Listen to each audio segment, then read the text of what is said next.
Welcome to this episode of the Harpreet Singh Show. In today's segment, we're going to talk to Mr. Bernie Simpson, who's a well-known lawyer. And in this community profile program, we're going to talk to him about his life, his challenges, his achievements, and what all we need to learn from his life. Welcome to the program. Thank you very much. It's a pleasure having you. So Bernie, a little bit about yourself. When did you come to Canada? Were you born here? Were you immigrated here? And of course, when you immigrate, you have to face a lot of challenges initially. Right. What were yours? No, I was born here, and many years ago. I'm one of the few genuine Vancouverites. That's right. good. And where did you study, in Vancouver itself? I received my Bachelor of Arts, Bachelor of Social Work, and Law degree at the University of British Columbia. Mm-hmm. And was it in your mind from the beginning only that you could go into practicing law or do No, something else? no. My intention was actually to go into social work. Okay. And I got my degree in social work, and I started working in Riverview. It was called Essendale in those days. Mm-hmm. And I realized that if I was to affect any meaningful social change, it certainly wasn't in social work. That perpetuated the problem. Mm-hmm. And so I set out a plan for myself at a very early age that I would leave social work, go into law, Mm-hmm.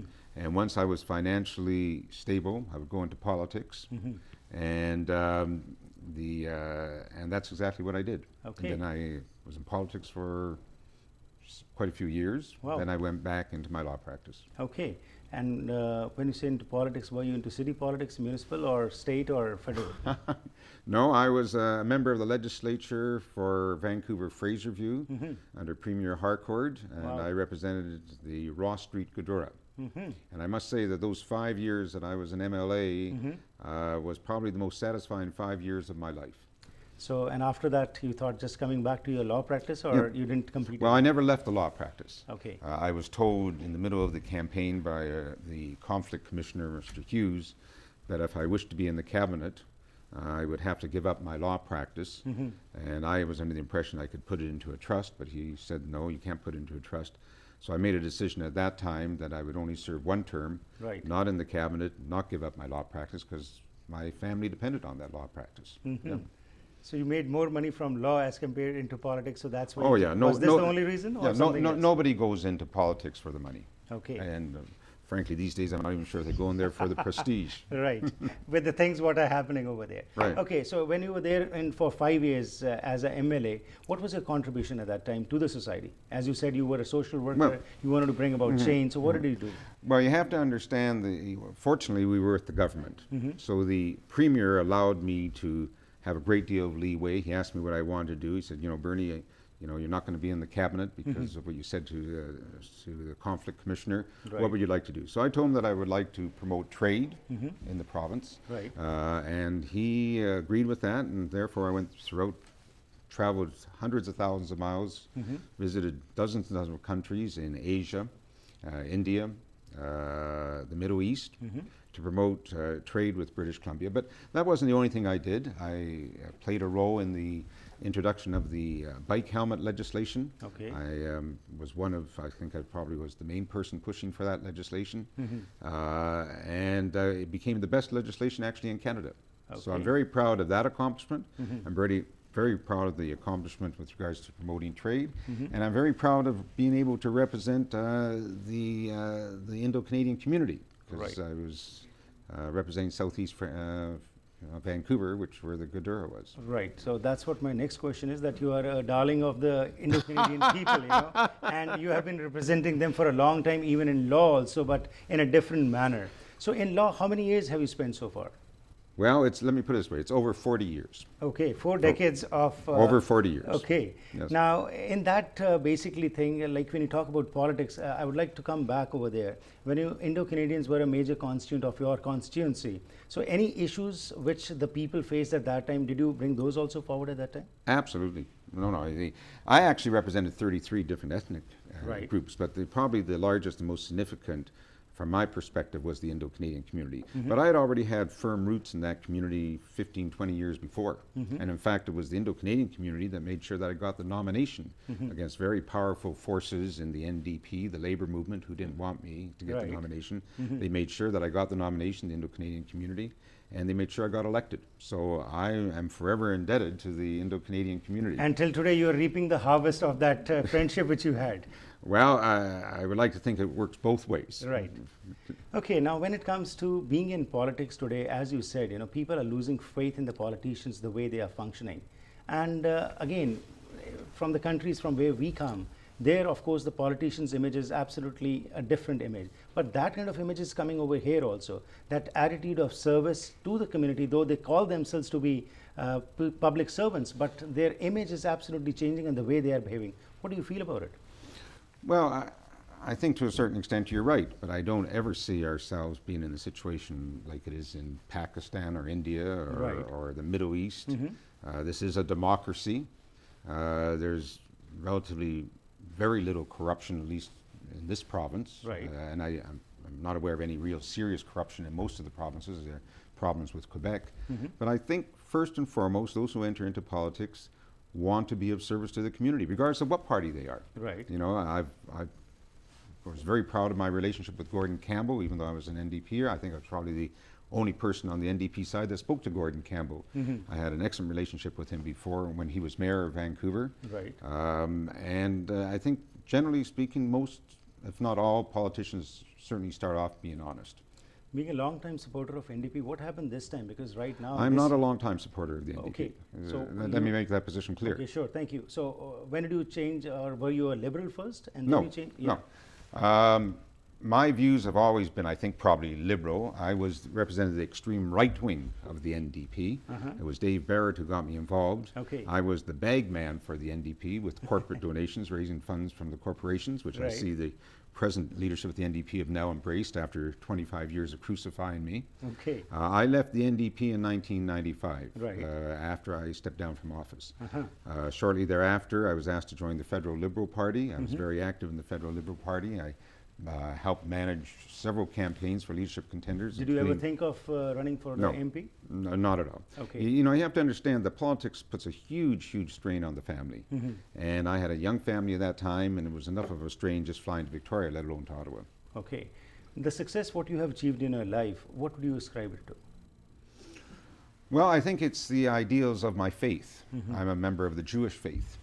And we're taught to go ahead and give back. That we're fortunate to be here in the first place, and if we're in a position to, we should give back. And the ideals of our faith coincide with the ideals of the Sikh religion also. And I think that was one of the reasons why I could bond so closely to the Sikh culture. Certainly the values that my family instilled in me. But I came from a very, very poor home. My father left my mother when I was 4 years old, and I had to work. I started working, singing Christmas carols when I was 6 years old until somebody brought to my attention I was Jewish and I wasn't supposed to do that. And so I've been working since I've been 6 years old. But I go back to what I said before, that the most rewarding time of my life was those years that I served my constituents, and particularly the Indo-Canadian community. And even today, I'll be meeting a half a dozen members of the Indo-Canadian community this afternoon. And that's one of the reasons why I was late this afternoon. No problems, you're welcome. We'll go for a short break and continue with the discussion as to what needs to be done today, because when you say that you have started from the scratch and today you are at the pinnacle of success, but today the youngsters have a different viewpoint. They want to reach that stage just immediately. What needs to be done? We'll talk about this after this short break. Once again, welcome back to the program. We're talking to Mr. Bernie Simpson, who's a well-known lawyer, not only amongst the Indo-Canadians, but amongst the mainstream community also. Let's continue with the discussion. So before the break, like you were mentioning, and my question to you was, as far as the youngsters are concerned, what would be your advice to them? Well, my first advice to the youngsters, and this is the youngsters in the Indo-Canadian community, is don't forget your roots. I am constantly surprised about how little respect the young people in the Indo-Canadian community have for their elders. They have no idea the type of sacrifices that their mothers and fathers and grandfathers and grandmothers made. And in fact, many of them are embarrassed You know, you can see that in the way they interact. Mm-hmm. Also, it's in all our culture also that parents should not be giving everything to their kids. Mm-hmm. Let them work. Let them work. It's not so terrible to work after high school. Right. And it's not so terrible to work during the summer when you're going to university. Mm-hmm. You know, and I think you have to have core ideals. You have to have beliefs. You have to realize, and this gets back to the core of our religion and your religion, and Muslim and most major religions, that you have to give back to the community. It's just not take. Right. You know, So to make a contribution. You know, we're not here for that long. Mm-hmm. And so when my time comes, I hope I'll be in a position to think about this. Maybe I won't. Mm-hmm. But I want to look back and say, did I make a contribution? Did I leave this world just a little place. bit better Absolutely. than when I came in? Mm-hmm. And I think that's the attitude that most people have to have. That's very important, You know, because that's kind of realization comes when you have struggled and reached that stage. Yeah. But if you are given spoon feeding is done, then you don't it's realize the importance. It's the worst possible thing for a parent to do, is to give them the big Ferraris, the big cars, and so they have no ambition. You know, when I first started out my career, it wasn't always personal injury. I was a lawyer for a very prominent family who owned one of the biggest merchandise businesses in Vancouver. There was 3 children that inherited that empire. Within 5 years, 2 of them were dead. Mm-hmm. You know, the one crashed up their Ferrari on the Stanley Park Causeway. The other was an overdose in drugs. Mm-hmm. What good does the wealth do for them? Absolutely. You know, Right. and it pains me to see the youth in the Indo-Canadian community, Mm-hmm. a certain element and the direction that they are going. Right. You know, and I just hope that they come to their senses and realize that their parents have given them everything that they have, and they should show some respect by giving something back, and if nothing else, give them respect. Absolutely, no doubt. As far as law is concerned, any persons who want to come into this field, what would be your advice with your experience? When you talk about the field of law or field Law. of personal injury law? Law, I would say, as such. Well, first of all, you know, you've got to like people. Mm-hmm. Okay, some of the top students in my law class, and I can assure you I was not the top student in the law class, nowhere near the top student in the law class. I was busy doing politics Right. when I was going to law school. But some of the top students in law school, looking back now in their 30 years, they've gone nowhere because they didn't have the people skills. They Right. didn't like people. They didn't feel comfortable with people. This is a wonderful culture that we live in, where there's so many different people from so many cultural groups. Mm-hmm.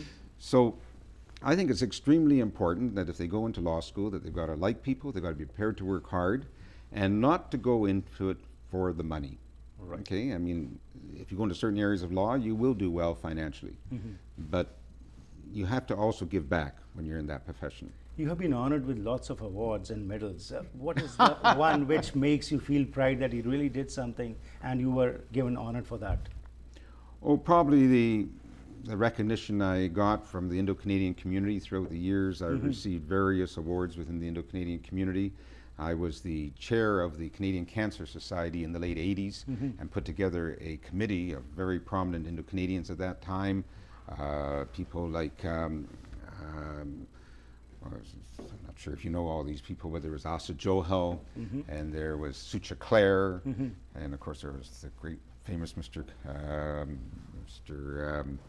From the Punjabi market.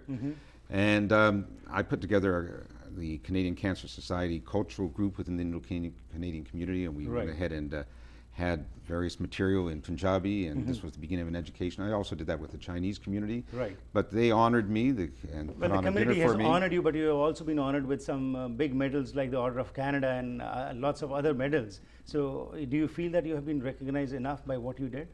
I never embarked on any of these things with the idea that I was going to get a medal. Right, great. You know, I am very humbled by the recognition that I've got. Right. But at the end of the day, the recognition that I really want, you know, is from my children, my grandchildren, from my family, and from my community. Right. The medals, frankly, mean your nothing. faith is a foundation for you, which makes you move, as you have said, to give back also to the community.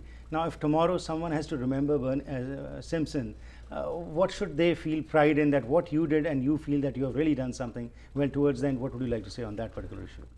I would like them to think that maybe he made a little difference in our society, you know. But I'm constantly trying to do that, and I hope that I will get that recognition when the judgment day comes. You know, yeah. Thank you very much. It was a pleasure having you, and best wishes. Shukriya. Thank you. you.